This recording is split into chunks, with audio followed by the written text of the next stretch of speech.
तो hello friends, आप सबको नई साल की बहुत सारी ढेर सारी शुभकामनाएं। और आज हम स्टार्ट करने वाले हैं थर्मोडायनामिक्स। और अब से हमारी कोशिश रहेगी कि हर दिन आपके लिए वीडियो आए।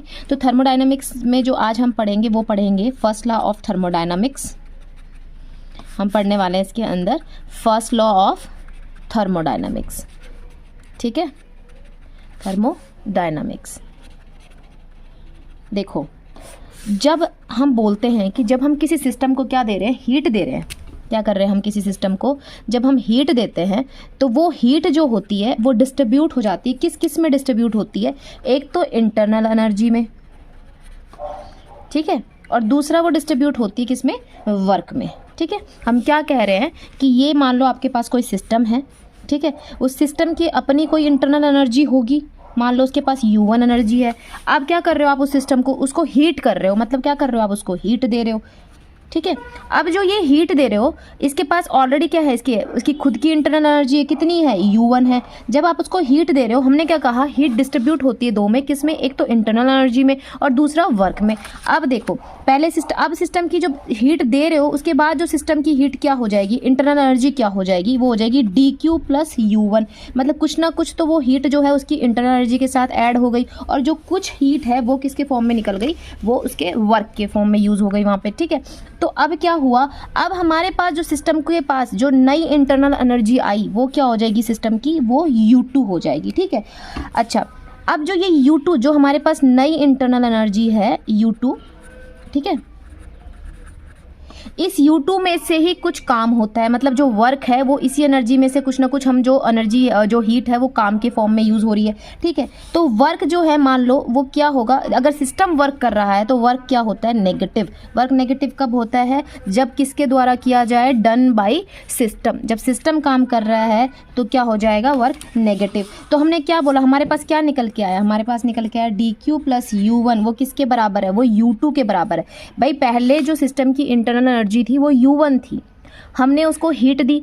वो हीट जो थी वो दो में डिस्ट्रीब्यूट होती है। एक तो उसकी इंटरनल एनर्जी के साथ ऐड हो गई, मतलब चेंज करने उसने उसकी इंटरनल एनर्जी के फॉर्म में यूज़ हो गई। दूसरा उसे किसकी फॉर्म में यूज़ हो गई? वो वर्क की फॉर्म में यूज़ हो गई। मान लो हमने जो हीट दी है वो dQ हीट है, और वो dQ हीट प्लस जो इसकी इनिशियल इंटरनल एनर्जी थी वो कितनी थी? U1। अब ये क्या हो गई? हमारे पास नई इंटरनल एनर्जी निकल के आई, that is equal to U2।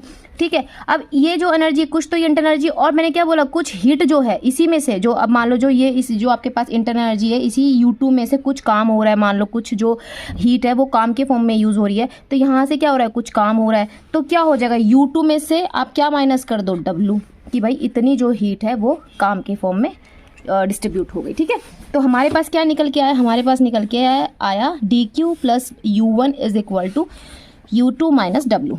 ठीक है, इसको हम यूँ लिख सकते हैं, dQ is equal to U2 minus U1, ठीक है, और माइनस W। ठीक है, अब चेंज है तो कैसे लिख देंगे अभी? du minus W। तो ये आपके पास जो ये निकल के आया, this is the first law of thermodynamics. Thermodynamics का पहला लॉ है। ठीक है, ओके, यहाँ पे जो ये है आपकी इंटरनल एनर्जी। W आपके पास क्या हो गया? जो वर्क डन। ओके, और ये क्या है? आपके पास हीट है। ओके, अब देखो स्टेटमेंट्स क्या क्या है। स्टेटमेंट इंपॉर्टेंट है क्योंकि थर्मोडायनेमिक्स में क्वेश्चन इतना, मतलब ये नहीं कि बहुत टफ क्वेश्चन पूछते हैं, नहीं, वो बेसिक से पूछते हैं, पर वो बेसिक्स आपको पता होना चाहिए। इसलिए मैं आपको फर्स्ट लॉ की कुछ स्टेटमेंट्स लिखवा देती हूँ। कई बार वो स्टेटमेंट दे के आपसे पूछ लेते हैं कि बताओ इसमें से कौन सी फर्स्ट लॉ की स्टेटमेंट नहीं है। ठीक है, तो इस तरीके से मैं आपको स्टेटमेंट्स बता देती हूँ। देखो, statements of first law of thermodynamics. First law of thermodynamics, ठीक है, फर्स्ट लॉ ऑफ थर्मोडायनामिक्स की हम स्टेटमेंट्स कर लेते हैं कुछ। क्या स्टेटमेंट है? पहली कि हम एनर्जी को ना तो क्रिएट कर सकते हैं, क्या नहीं कर सकते?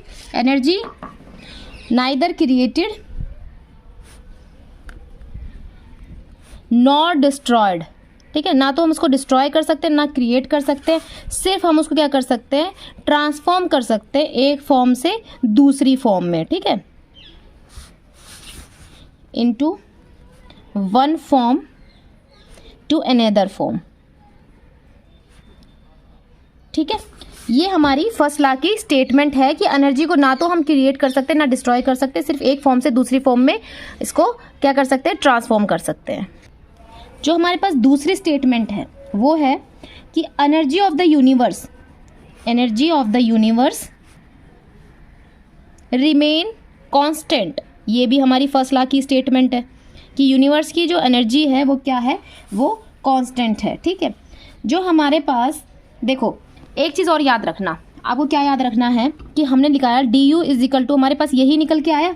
ठीक है, D Q is equal to D U minus W, आपके पास ये निकल के आया।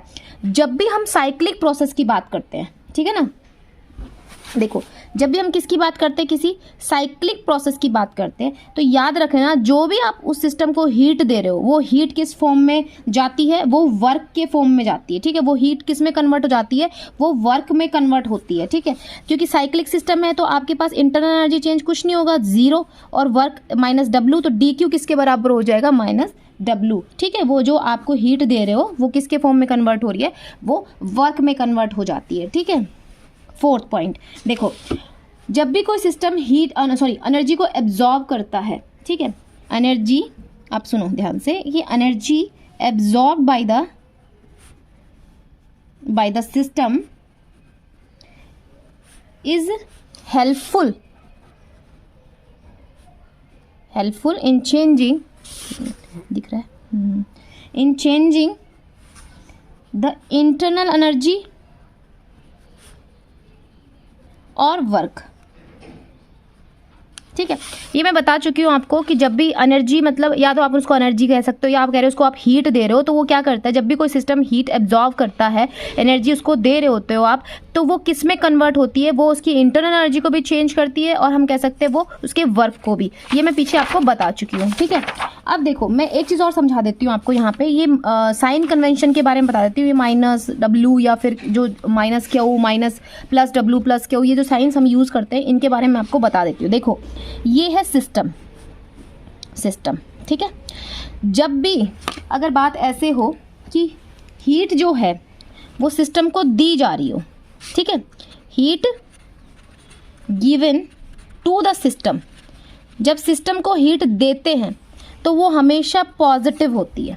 ठीक है सॉरी, जब हीट सिस्टम से निकलती है, heat given by the system, तो हमेशा क्या होगा, नेगेटिव। ठीक है, अब देखो अगर बात की जाए work done on the system, जब सिस्टम पे काम हो रहा हो तो वर्क हमेशा क्या होता है, पॉजिटिव। और यहाँ पे अगर वर्क कौन कर रहा हो, बाय द सिस्टम हो रहा हो, सिस्टम खुद काम कर रहा हो, तो वर्क क्या होगा उसका, वर्क नेगेटिव। ठीक है, वर्क क्या होगा, नेगेटिव। देखो एग्जाम्पल लेते हैं, देखो एक्सपेंशन की बात करते हैं। IUPAC के अकॉर्डिंग आपको पता है कि W किसके बराबर होता है, माइनस PdV। ठीक है, जब एक्सपेंशन की बात करते हैं, देखो यहाँ पे इसको हम ऐसे भी लिख सकते हैं, माइनस P, ये dV है जो change in volume of V2 minus V1 है। ठीक है, जब हम बात करते हैं एक्सपेंशन की, ये देखो ये सिस्टम है, ठीक है, बाहर से प्रेशर, एक्सटर्नल प्रेशर लगा हुआ है। ठीक है ना, अब यहाँ पे इसके अंदर जो भी ये है गैस है, यहाँ पे मान लो, तो ये सिस्टम जब एक्सपेंशन की बात कर रहे हैं तो मतलब पहले वॉल्यूम V1 थी, अब ये एक्सपेंड हो रहा है तो वॉल्यूम बढ़ रही है V2।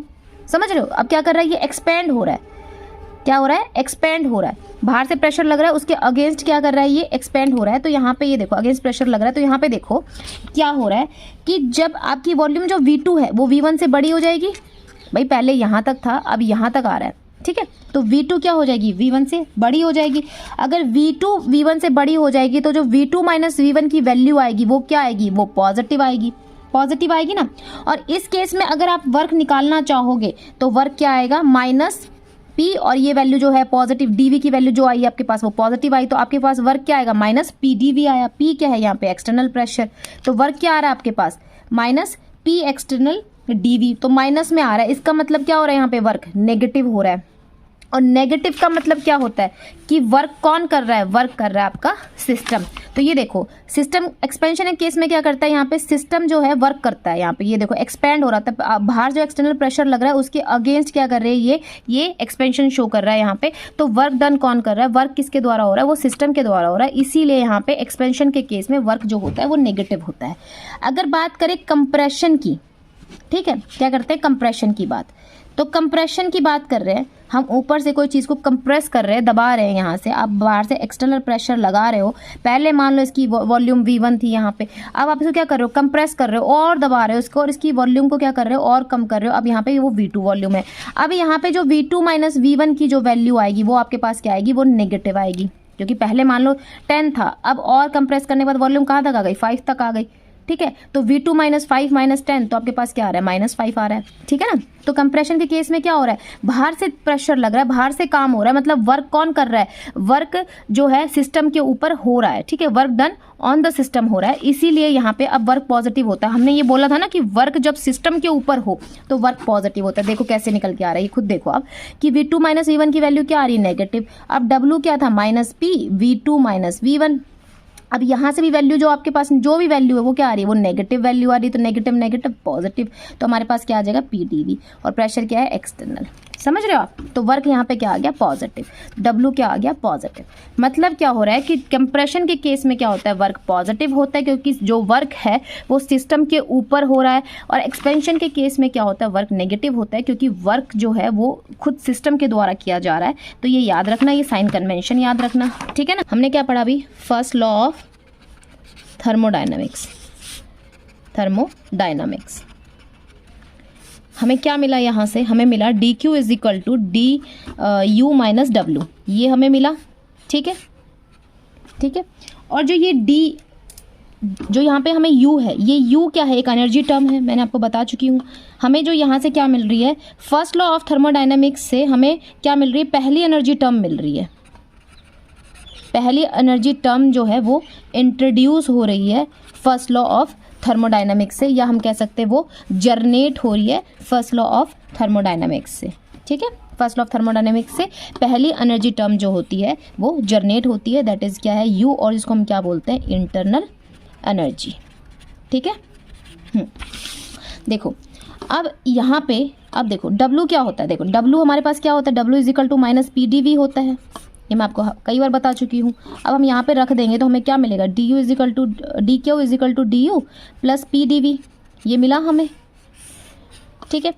अब देखो अगर हम प्रेशर को कांस्टेंट कर दें, प्रेशर क्या कर दे, कांस्टेंट कर दे, तो हमारे पास जब प्रेशर कांस्टेंट हो जाएगा तो हम इसको कैसे लिख सकते हैं, जो यहाँ पे हमारे पास है PdV, इसको हम कैसे लिख सकते हैं, इसको हम लिख सकते हैं DPV।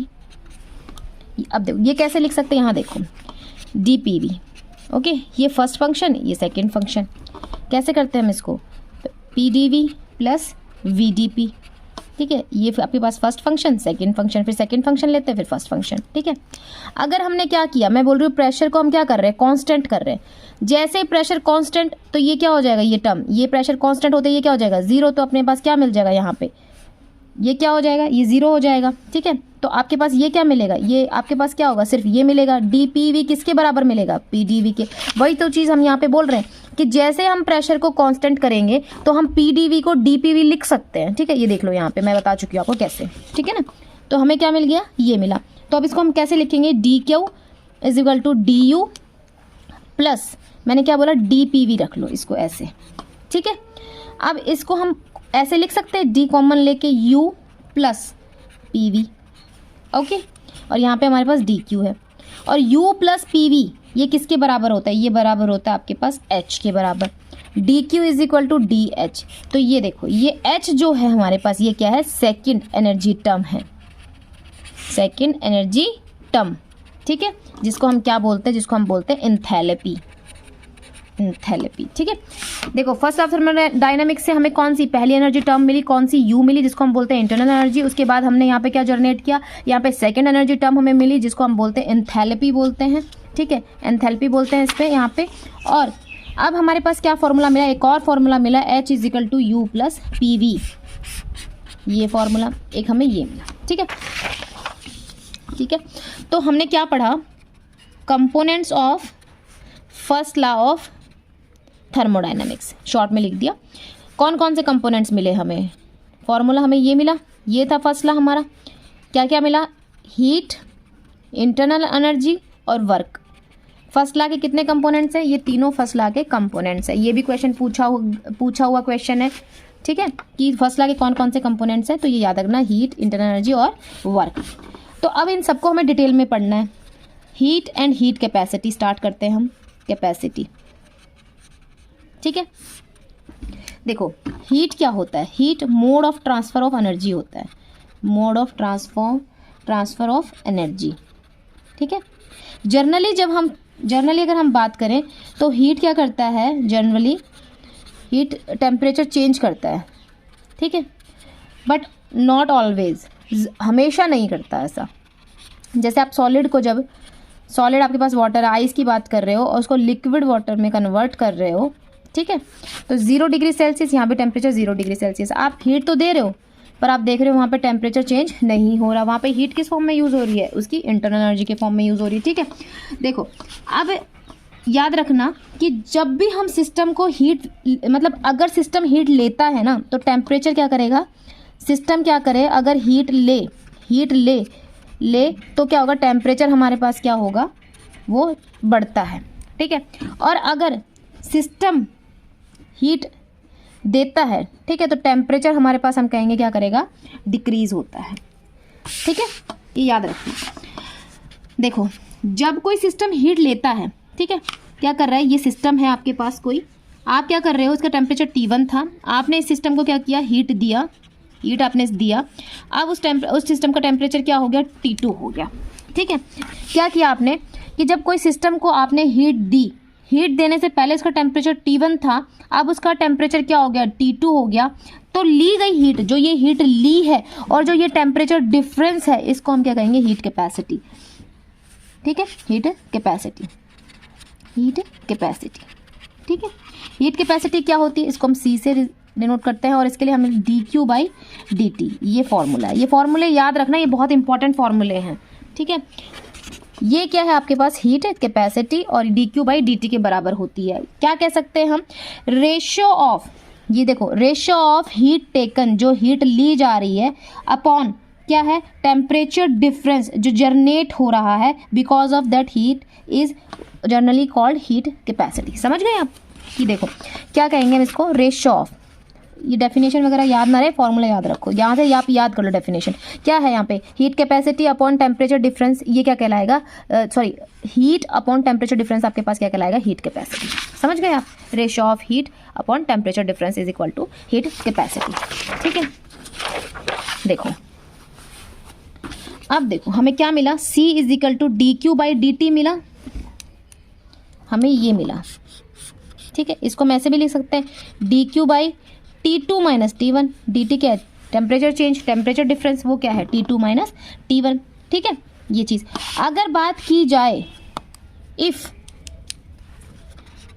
If amount of substance, जो सब्सटेंस की अमाउंट है, अगर वो भी ली जाए और वो किस में ली जाए, वो 1 ग्राम के, मतलब ग्राम के फॉर्म में ली जाए, तो उस सब्सटेंस उस दौरान जो हीट कैपेसिटी है उसको हम क्या कहेंगे, स्पेसिफिक हीट कैपेसिटी, ठीक है। स्पेसिफिक हीट कैपेसिटी क्या होगी, if amount of the substance also taking into account, then 1 gram of substance, वो हीट कैपेसिटी क्या कहलाएगी, स्पेसिफिक हीट कैपेसिटी। अगर बात की जाए 1 मोल की, ठीक है, क्या 1 मोल ऑफ सब्सटेंस की, तो उसके लिए जो हीट कैपेसिटी जो है वो क्या कहलाएगी, मोलर हीट कैपेसिटी, ठीक है।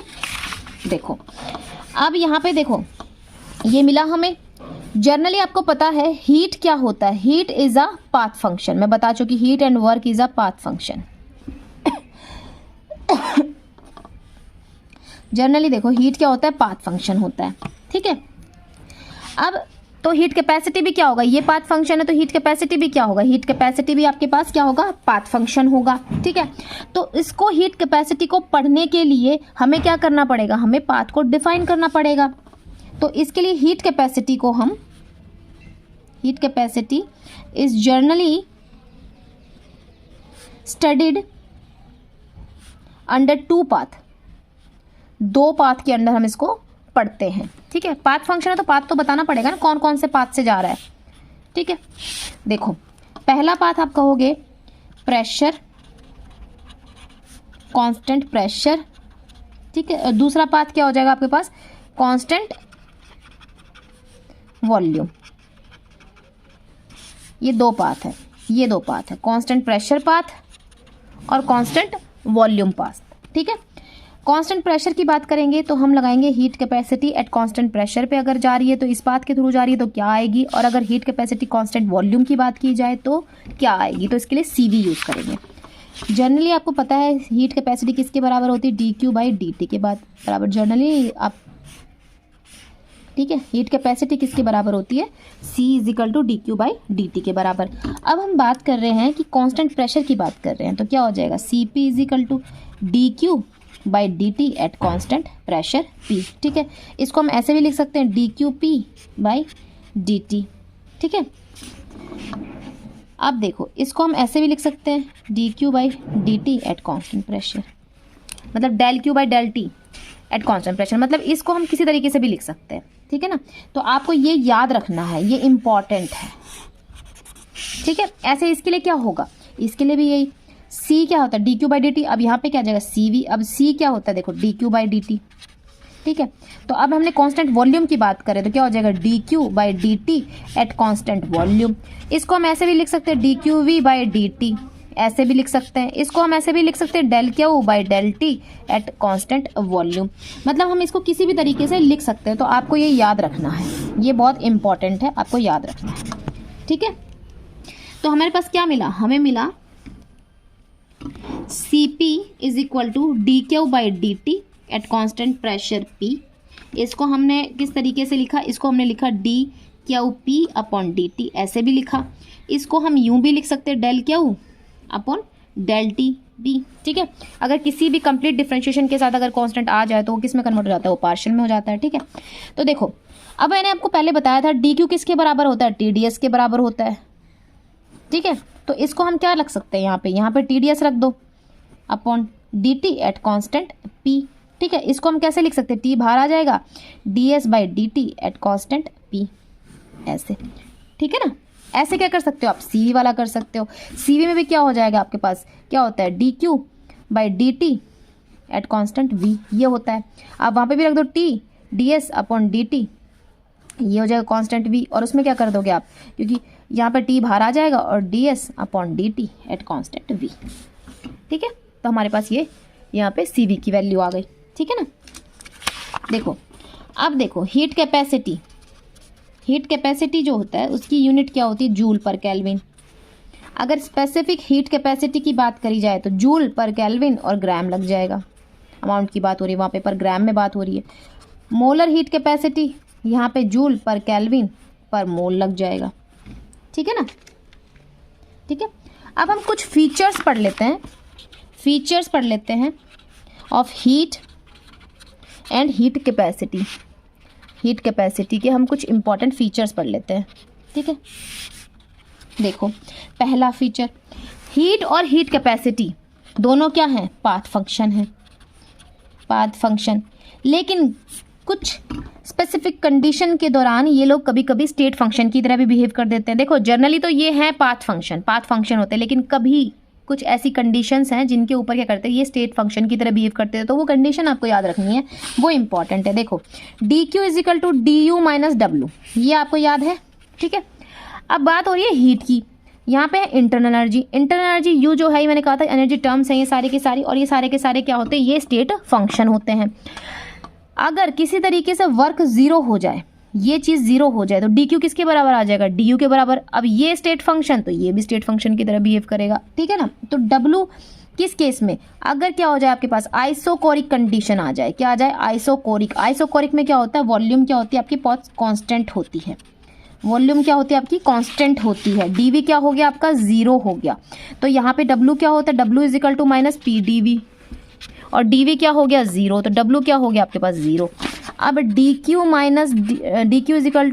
du - 0, तो आपके पास क्या आ गया, dQ = du। तो यहाँ पे जो आपका हीट है वो स्टेट फंक्शन की तरह बिहेव कर रहा है। ठीक है ना। हीट क्या कर रही है, स्टेट फंक्शन की तरह बिहेव कर रही है। मतलब पहली कंडीशन क्या है कि आपके पास अगर जैसे ही आइसोकोरिक की बात आ जाए, एग्जाम में आ जाए कि हीट के आइसोकोरिक कंडीशन दे दी जाए, तो आपको पता चलना चाहिए कि वहाँ पे कि हीट जो होती है वहाँ पे वो एज बिहेव करती है स्टेट फंक्शन की तरह, ठीक है ना। या आपसे पूछ ले कि हीट कब स्टेट फंक्शन की तरह बिहेव करती है, और आपको वहाँ पे 1 2 3 4 पॉइंट दे रखे हैं और उसमें एक आइसोकोरिक दे रखा है, और एक और मैं आपको बताती हूँ, ठीक है। देखो सेकेंड, जो ds होता है वो dq/t के बराबर होता है। ये एक और फॉर्मूला याद रखो, ठीक है, dq/t के बराबर। ये कैसे याद रहा भाई, dq इज इक्वल टू क्या होता है, t ds, ठीक है, और ds क्या हो जाएगा, dq/t, ठीक है। तो यहाँ पे dq क्या होगा, यहाँ पे भी ये स्टेट फंक्शन की तरह बिहेव करेगा। अगर आप जो ये क्या है, ये देखो dq है, dq क्या है, एक पाथ फंक्शन है, पता है ना आपको, पाथ फंक्शन। अगर पाथ फंक्शन को आप 1/t से मल्टीप्लाई करते हो, ठीक है, तो वो स्टेट फंक्शन में चेंज किया जा सकता है। याद रखना, 1/t से अगर किसी भी पाथ फंक्शन को आप मल्टीप्लाई करते हो तो वो किस में कन्वर्ट हो जाता है, वो स्टेट फंक्शन में चेंज किया जाता है। तो 1/t क्या है, this is a integrating factor, integrating factor, याद रखना 1/t क्या होता है, इंटीग्रेटिंग फैक्टर। ये इंपॉर्टेंट, याद रखना, पूछ लेते हैं। 1/t is equal to integrating factor. तो यहाँ पे भी d क्या हो जाएगा, आपका स्टेट फंक्शन की तरह बिहेव करेगा, ठीक है। सेकेंड पॉइंट आप देखो, जब हम बात करें कि हीट अगर सिस्टम, देखो हीट टेकिंग बाय सिस्टम, अगर सिस्टम से हीट जो है वो ली जा रही है सिस्टम पे, तो अगर सिस्टम हीट ले रहा है, कब ले रहा है, एट कांस्टेंट वॉल्यूम पे, ठीक है, वो किसके बराबर हो जाएगा फिर, वो इंटरनल एनर्जी के। इस फॉर्म में इस मतलब इस लाइन के फॉर्म में भी दी जाती है। मैं बता चुकी हूँ पहले आपको कैसे, कि जैसे मैंने आपको बोला dq is equal to du minus w, तो कांस्टेंट वॉल्यूम की बात मतलब आइसोकोरिक कंडीशन मतलब यहाँ पे ये 0 और dq किसके बराबर हो रहा है, du के बराबर। तो वही चीज़ कही जा रही है, कांस्टेंट वॉल्यूम के ऊपर हीट जो टेकन बाय द सिस्टम है वो किसके बराबर हो जाएगी, वो इंटरनल एनर्जी की। तो इस तरीके से स्टेटमेंट के फॉर्म में दी जा सकती है, ठीक है। अब देखो थर्ड पॉइंट, ठीक है। तो पर थर्ड पॉइंट समझने से पहले एक और पॉइंट समझो। देखो अब यहाँ पे बोला जा रहा है कि कांस्टेंट वॉल्यूम के ऊपर एक चीज़ याद रखना, जब कांस्टेंट वॉल्यूम की बात आती है, जब वॉल्यूम क्या हो जाती है, कांस्टेंट वॉल्यूम हो जाती है, तो मैंने आपको बताया वॉल्यूम जब कांस्टेंट होती है तो वर्क हमेशा क्या हो जाता है, वो 0 हो जाता है, ठीक है, मतलब वर्क डन वहाँ पे खत्म हो जाता है, ठीक है। तो उस केस में dqv एट यूं भी आ सकता है, यूं भी लिख सकते हो, मतलब इसका मतलब ये कांस्टेंट वॉल्यूम पे जो हीट है वो इंटरनल एनर्जी के बराबर हो जाती है, ठीक है। हीट किसके बराबर हो जाती है, इंटरनल एनर्जी के बराबर। देखो अब हम क्या करेंगे आगे, देखो CV is equal to dqv dt, ये आपका फॉर्मूला है कांस्टेंट वॉल्यूम पे हीट कैपेसिटी का। CV इज इक्वल टू, अब मैंने क्या बोला कि जैसे ही वो कांस्टेंट हो जाएगा तो dqv किसके बराबर हो जाएगा, आपके पास du के बराबर हो जाए। तो आप इसको ऐसे लिख सकते हो, du नहीं, इसको ऐसे लिखो आप, dqv is equal to du is equal to CV dt। ये आपके पास आ गया। ये कैसे आया, देखो dq किसके बराबर हो गया, dqv किसके बराबर हो गया, CV dt के बराबर हो गया, और dqv किसके बराबर है, du के, तो du भी किसके बराबर हो गया, CV dt के बराबर हो गया। मतलब आपको एक नया फॉर्मूला मिल गया कि du इज इक्वल टू, अगर नंबर ऑफ मोल्स वहाँ पे आ जाए n, ये तो 1 नंबर ऑफ मोल के लिए था इसलिए CV dt, अगर मान लो कितने भी नंबर ऑफ मोल वहाँ पे गिवन हो आपको तो आप n लगा लो CV dt। ये आपके पास एक नया फॉर्मूला आ गया, याद रखना इसको भी, ठीक है। किसके बराबर हो जाएगा, du is equal to N CV dt, और du भी आप खोल सकते हो u2 minus u1 is equal to N CV dt। देखो ठीक है, फॉर्मूले से फॉर्मूला जनरेट हो रहा है, ठीक है ना, ये चीज़ हो गई। जब बात की जाए कांस्टेंट वॉल्यूम की बात की जाए, थर्ड इंपॉर्टेंट फीचर यहाँ पे क्या है, देखो कि हमारे पास जब heat taking by the system constant pressure पे बात की जाए, किस पे बात की जाए, कांस्टेंट प्रेशर पे, तब जब कांस्टेंट प्रेशर हो जाएगा उस टाइम क्या होगा, dq is equal to du minus w, ठीक है। अब यहाँ पे w क्या हो जाता है, माइनस pdv, ये होता है, हमने लिखा du, अब यहाँ पे पुट करेंगे माइनस माइनस प्लस pdv, ये है हमारे पास, ठीक है। जब हमारे पास क्या होता है कि अगर बात की जाए कि heat taken by system eight constant pressure, क्या है, heat taken by system eight constant pressure, तो उसे हम क्या कहेंगे, उसे हम कहेंगे चेंज इन एंथैल्पी। किसके बराबर हो जाएगा वो? चेंज इन एंथैल्पी के बराबर हो जाएगा। ठीक है, चेंज इन एंथैल्पी। ठीक है, तो देखो जब भी सिस्टम हीट ले रहा हो कांस्टेंट प्रेशर पे तो वो होता है उसकी चेंज इन एंथैल्पी के बराबर। लेकिन अगर बात ऐसे हो heat taken by the system at constant volume तो वो हो जाएगा चेंज इन इंटरनल एनर्जी के बराबर। ठीक है, ये याद रखना ये चीज़। अब देखो अगर हम देखते हैं मैथमेटिकल डेफिनेशन एंथैल्पी की तो हमें क्या मिलता है? H is equal to U plus P V, ये मिला हमें। ठीक है, ये मिला हमें। अगर हम इसको लिखते हैं D H is equal to D U plus P D V, और इसको हम ऐसे लिख सकते दोबारा डिफरेंशिएशन करके वी डी पी। ठीक है, तो हम क्या मिला हमारे पास? D H minus V D P कर लो is equal to D U plus P D V, ये हो गया हमारे पास। और D U plus P D V, ये देखो यहाँ पे जो हमें क्या मिला? D U plus P D V, ये किसके बराबर है? वो बराबर है आपके डी क्यू के। ठीक है, और हमें यहाँ क्या है? D H minus V D P, ये हुआ आपके पास। आप लिख सकते हो D H is equal to D Q plus V D P, ऐसे। और जब बात की जाए कांस्टेंट एट कांस्टेंट, दिख रहा है, एट कांस्टेंट प्रेशर डीपी क्या हो जाएगा? 0। तो आपके पास डी एच किसके बराबर आ जाएगा? डी क्यू, किस पे? कांस्टेंट प्रेशर पे। ठीक है, और ये देखो अब यहाँ से डी एच किसके बराबर आ गया? D Q P. ठीक है, मतलब डी क्यू के बराबर आ जाएगा एट कांस्टेंट प्रेशर। ठीक है, तो अब देखो आपको पता है C P is equal to D Q P upon D T, ये फॉर्मूला है। ठीक है, इसको अब देखो यहाँ से क्या पता चल रहा है? D Q P is equal to C P D T, ये मिला। अब डी क्यू पी किसके बराबर है? डी एच के, वो किसके बराबर हो गया? C P D T. तो हमें ये तो हो गया फॉर 1 मोल, 1 मोल के लिए। ठीक है, अगर n मोल के लिए निकालना तब क्या लिखोगे? D H is equal to N C P D T, या फिर डी क्यू निकाल डी क्यू पी, इसको यूँ भी लिख सकते हो N C P D T. ठीक है, और इसको आप और खोलो तो कैसे लिखोगे? H2 minus H1 N C P D T, ये भी लिख सकते हो। ठीक है, तो आपको ये सब याद रखने की ज़रूरत नहीं है, सिर्फ इसमें जो ये फॉर्मूले हैं ये याद रख लो, जो मैं लास्ट में आपको लिखवा दूंगी। ठीक है, पर ये आए कैसे वो मैं समझा रही हूँ यहाँ पर। नेक्स्ट अब हम चलते हैं।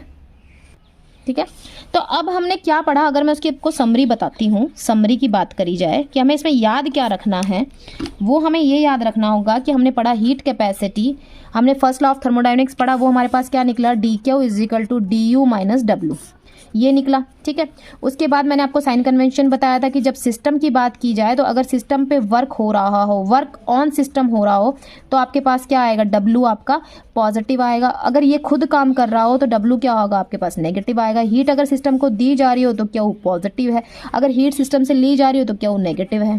ठीक है ना, आपने ये पढ़ा पूरा। ठीक है, उसके बाद हमने क्या बात करी? हमने बताया कि थर्मोडायनेमिक्स में जो 3 कंपोनेंट्स है वो कौन कौन से हैं? हीट, इंटरनल एनर्जी और वर्क बताया हमने। ठीक है, उसके बाद मैंने आपको बताया यहाँ पे कि हीट कैपेसिटी क्या है। Heat capacity C is equal to D Q by D T है। अब ये मैंने बताया आपको कि यहाँ पे कि अगर हम बात करी जाए फॉर 1 मोल तो डी क्यू क्या हो जाएगा? C D T. ठीक है, अब हीट कैपेसिटी अगर वो 2 पाथ से, क्योंकि वो पाथ फंक्शन है तो वो 2 पाथ फॉलो करेगी। कौन से 2 पाथ हैं? एक कांस्टेंट वॉल्यूम वाले, एक कांस्टेंट प्रेशर वाला, ये बता दिया मैंने आपको। कांस्टेंट वॉल्यूम पे क्या कहेंगे हम इसको? C V D Q V D T, ये हो जाएगा हमारे पास। ठीक है, इसको ये बोल देंगे। ठीक है, ये बोल देंगे इसको। ठीक है, क्या हो जाएगा हमारे पास? C V is equal to D Q V upon D T. अच्छा, इसको हम कैसे लिख सकते हैं? D Q V is equal to C V D T, ये भी पढ़ लिया हमने। मैंने बताया डी क्यू वी किसके बराबर होता है? डी यू के बराबर। तो हम क्या कहेंगे इसको? D U is equal to N C V D T. ये तो फॉर 1 मोल था, ये किसके लिए था? 1 मोल के लिए। अगर n की वैल्यू 1 हो जाए तो आपके पास यही फॉर्मूला निकल के आएगा। ये किसके लिए? n मोल के लिए। ठीक है, अब यहाँ पे देखो D U upon D T is equal to N C V, ये आ गया ना। इंटरनल एनर्जी किसका फंक्शन है? टेम्परेचर का। अगर इसमें ग्राफ, एक ग्राफ भी देख लो, ग्राफ पूछ लें इंटरनल एनर्जी और टेम्परेचर में, तो आपको ऐसा ग्राफ मिलता है और आपके पास जो स्लोप है वो एन सी वी आपको स्लोप मिल जाता है। ठीक है, यहाँ पे देखो, यहाँ पे हमें क्या मिला था? सी, अगर कांस्टेंट प्रेशर पे किसके बराबर? D Q P upon D T के बराबर। अब D Q P is equal to D H is equal to C P D T. N mole के लिए, 1 मोल के लिए यहाँ पे 1 रख दो। ठीक है, इसमें भी क्या हो जाएगा? D H upon D T is equal to N C P. इसका ग्राफ अगर एच और टी में बनाओ तो भी ऐसे आ जाएगा, एन सी पी आपका स्लोप आ जाएगा यहाँ पे। ठीक है, ये याद रखना, ये पूछा हुआ है, ये पूछा हुआ है, याद रखना, ये याद रखना। ठीक है। अब देखो यहाँ पे अगर हम बात करें, यहाँ पे एक और पेज लेती हूँ यहाँ पे। देखो इसमें अगर आपसे पूछा जाए, एक और क्वेश्चन बता देती हूँ, जैसे क्वेश्चन कई बार आ जाता है, इसमें कैसे क्वेश्चन आ जाता है, इसके अंदर इसमें क्वेश्चन पूछ लिया आपसे, मान लो कि आपको दे दिया 50 ग्राम दे दिया आपको वाटर दे दिया, ठीक है, और उसका टेम्परेचर हमने रेज किया 20 डिग्री सेल्सियस से, मान लो उसको हमने 80 डिग्री सेल्सियस तक रेज कर दिया उसका टेम्परेचर हमने, ठीक है। अब पूछ ले इसमें कि कितनी हीट रिक्वायर्ड होगी इस प्रोसेस के लिए, अगर प्रोसेस क्या हो, आइसोबारिक, कंडीशन क्या दे दी, आइसोबारिक प्रोसेस हो, जिसमें सीपी की वैल्यू क्या है 75 जूल पर केल्विन पर मोल। ऐसे क्वेश्चन आ जाते हैं, सिंपल क्वेश्चन। अब आपको पता है, देखो आपने देखा कि आपको क्या दे रखा है, टेम्परेचर चेंज गिवन है, आपको हीट आपसे पूछा है, तो मतलब ये, और इस हीट कैपेसिटी की आपको वैल्यू भी गिवन है, कंडीशन दे दी बारिक, मतलब हीट कैपेसिटी, मतलब बारिक का मतलब क्या होता है, प्रेशर कांस्टेंट। तो हमारे पास फॉर्मूला क्या होता है, क्या पूछा है, डी क्यू पूछा है, डी क्यू पी क्या होता है, सी पी डी टी के बराबर होता है, सी बी की वैल्यू आपको गिवन है। अब चेंज इन टेम्परेचर किसके बराबर हो जाएगा, अगर आप टेम्परेचर चेंज यहाँ निकालते हो तो किसके बराबर हो जाएगा, आप इसमें देखो डिग्री सेल्सियस है तो केल्विन में कन्वर्ट कर लो, और फिर क्योंकि केल्विन में दे रखा है ना यहाँ पे, देखो उसको केल्विन में कन्वर्ट कर लो, और यहाँ पे आपको केल्विन में 273 को प्लस कर दो, 20 में प्लस 273, 80 प्लस 273 कर लो, और यहाँ पे इसकी वैल्यू रख लो, यहाँ पे फिर वो चेंज इन जो आपके पास इसकी 80 प्लस 273 ये कितना आएगा, उसको रखो T2 की वैल्यू, और T1 की वैल्यू क्या रखो, पहले कितना टेम्परेचर 20, 273 ये, तो T2 माइनस T1 कर दो, ठीक है ना। तो यहाँ पे आप रख दो, यहाँ पे Cp की वैल्यू ये गिवन है, ये यहाँ रख दो, Dt की वैल्यू क्या होगा, T2 माइनस T1 जो यहाँ से निकल गया है वो रख दो, आपके पास DQ की वैल्यू आ जाएगी। तो ऐसे क्वेश्चन आते हैं। देखो अब एक और पॉइंट याद रखो, फोर्थ पॉइंट, कि जो हीट कैपेसिटी होती है ना लिक्विड्स की, अगर लिक्विड्स की हीट कैपेसिटी सॉलिड्स की हीट कैपेसिटी से ज़्यादा होती है, ये भी याद रखना, बस ज़्यादा कुछ नहीं, क्या क्यों किस लिए वो छोड़ो, लिक्विड की हीट कैपेसिटी सॉलिड से ज़्यादा होती है। लिक्विड में क्योंकि बता देती हूँ, लिक्विड में क्योंकि translational, vibrational, rotational degree of freedom होते हैं, जबकि सॉलिड की अगर हम बात करें तो सॉलिड में सिर्फ एक ही डिग्री ऑफ फ्रीडम होता है, वो होता है वाइब्रेशनल, ठीक है।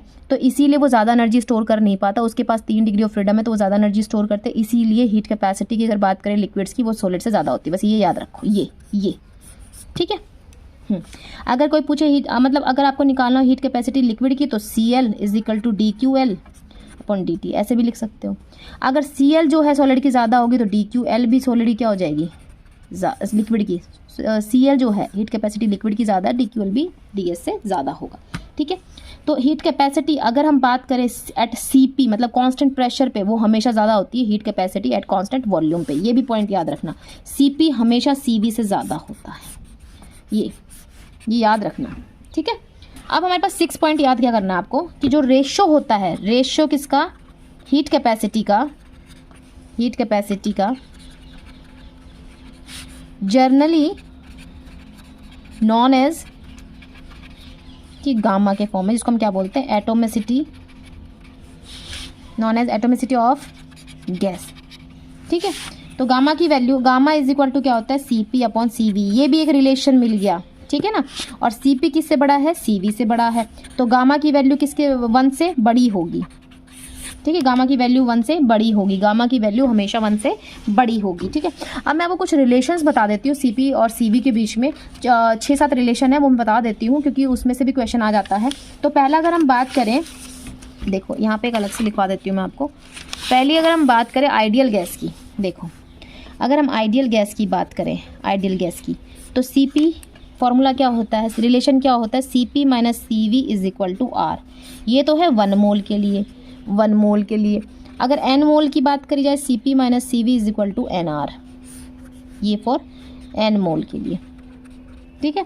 अगर वंडरवॉल गैसेस की बात की जाए, ठीक है, वंडरवॉल गैसेस की बात की